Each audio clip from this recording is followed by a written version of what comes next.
సుగంధ ద్రవ్య పంటగా పేరుగాంచిన మిరప ఆంధ్రప్రదేశ్ రాష్ట్రంలో ప్రధాన వాణిజ్య పంటగా విరాజిల్లుతోంది. 20 లక్షల ఎకరాల సాగు విస్తీర్ణంతో మన దేశం మిరప ఉత్పాదకతతో ప్రపంచంలో ద్వితీయ స్థానంలో ఉంది. ప్రస్తుతం తెలుగు రాష్ట్రాల్లో హైబ్రిడ్ మిరప రకాలు రాజ్యమేలుతున్నాయి. వీటిలో అధిక దిగుబడినిచ్చే సామర్థ్యం ఉన్నప్పటికీ అంతే స్థాయిలో సమస్యలు పెరిగిపోవడంతో రైతులు అనేక కష్ట నష్టాలు ఎదుర్కొంటున్నారు. చీడపీడల సమస్య తక్కువగా ఉండే సూటి మిరప రకాలను నిర్లక్ష్యం చేయటం కూడా దీనికి కారణంగా కనిపిస్తోంది. సాగు ఖర్చులను తగ్గిస్తూ హైబ్రిడ్లకు దీటుగా దిగుబడినిచ్చే మిరప రకాలు రూపొందించడంలో గుంటూరు జిల్లా లాం ప్రాంతీయ వ్యవసాయ పరిశోధనా స్థానంకు మంచి పేరుంది. ఇక్కడి నుంచి రైతుల ఆదరణ పొందుతున్న మిరప రకాల గురించి ఇప్పుడు తెలుసుకుందాం. ఎగుమతి ప్రాధాన్యంతో ఏటా 5,000 కోట్ల విదేశీ మారక ద్రవ్యాన్ని ఆర్జించే ఎర్ర బంగారంగా పేరుగాంచింది మిరప. ఆంధ్రప్రదేశ్, తెలంగాణ జిల్లాల్లో విరివిగా సాగవుతున్న ఎండుమిరప కోసం ఈ పంటను రైతులు ఖరీఫ్, రబీ సీజన్లో ఎక్కువగా సాగు చేస్తున్నారు. ముఖ్యంగా ఆంధ్రప్రదేశ్లో 3.5 లక్షల ఎకరాల విస్తీర్ణంతో దేశంలో అత్యధిక మిరప ఉత్పాదకత కలిగిన రాష్ట్రంగా ప్రథమ స్థానంలో ఉంది.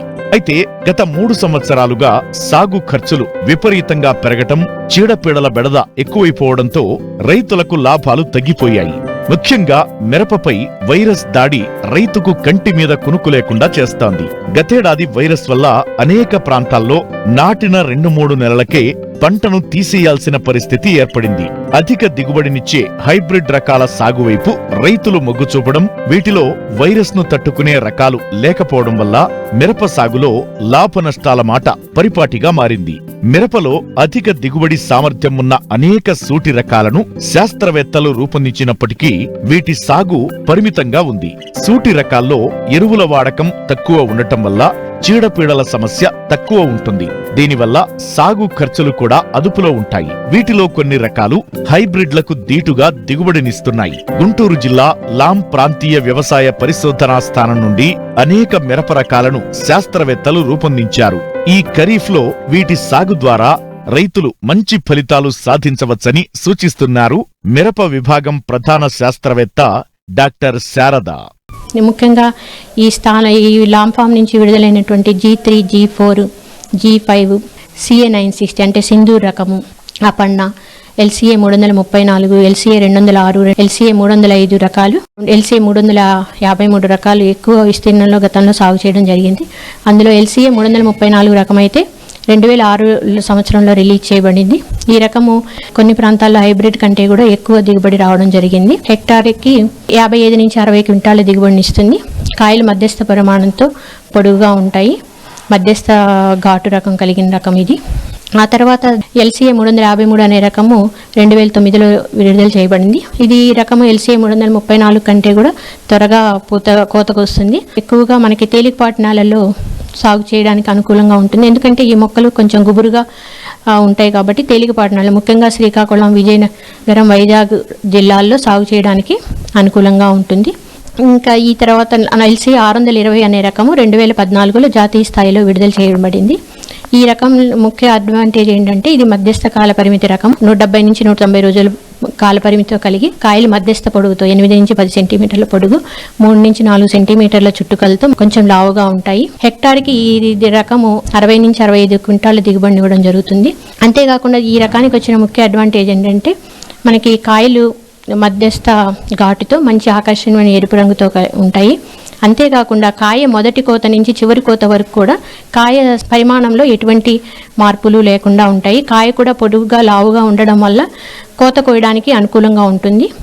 సరైన యాజమాన్య పద్ధతులు పాటించినట్లయితే రైతుల పొలంలో ఈ రకము ఎకరానికి 30 నుంచి 35 క్వింటాల దిగుబడి కూడా గుర్తించడం జరిగింది. ఇటీవలి కాలంలో లాం ఫామ్ నుండి కొన్ని కొత్త మిరప వంగడాలను కూడా విడుదల చేశారు.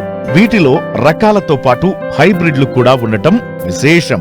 ఈ మధ్య కాలంలో విడుదలైన రకము LCA 625. ఈ రకం కాయలు 10 సెంటీమీటర్ల పొడుగుతో 2 నుంచి 3 సెంటీమీటర్ల చుట్టుకలతో మధ్యస్థ పరిమాణంలో ఉంటాయి. కాల పరిమితి వచ్చేసరికి 190 నుంచి 210 రోజులు ఆ కాల పరిమితి కలిగిన రకము. కాయలు మంచి ఆకర్షణీయమైన ఎరుపు రంగుతో ఎక్కువ ఘాటు కలిగి ఉంటాయి. ఈ కాయ కోత కొంచెం ఆలస్యం అయినప్పటికీ కూడా తాలుకాయలు అనేది ఏర్పడదు.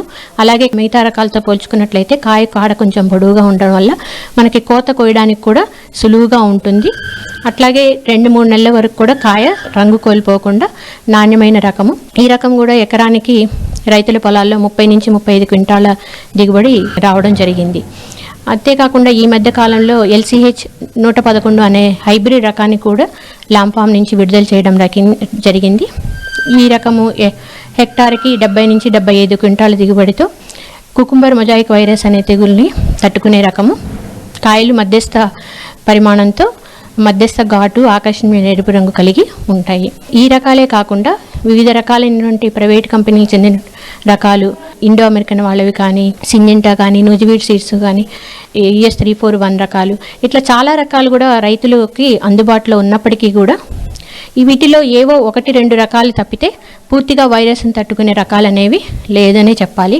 ముఖ్యంగా మిరప సాగు చేసే రైతులు గుర్తుంచుకోవాల్సింది ఏంటంటే, కొద్దిపాటి యాజమాన్య పద్ధతులు కనుక మనం జాగ్రత్త వహించినట్లయితే సూటి రకాలు వాడి కూడా హైబ్రిడ్స్తో సమానంగా మనం దిగుబడి సాధించడానికి అవకాశం ఉంటుంది. మనకి హైబ్రిడ్స్ సాగు చేయడానికి ఏదైతే విత్తనం ఖర్చులో కానీ, ఎరువుల యాజమాన్యంలో, నీటి తడుల విషయంలో పెట్టిన ఖర్చుని చాలా వరకు తగ్గించుకొని సూటి రకాల ద్వారా సాగు చేసుకున్నప్పుడు ఈ ఖర్చు తగ్గించుకొని అధిక ఆదాయం పొందడానికి అవకాశం ఉంటుందండి.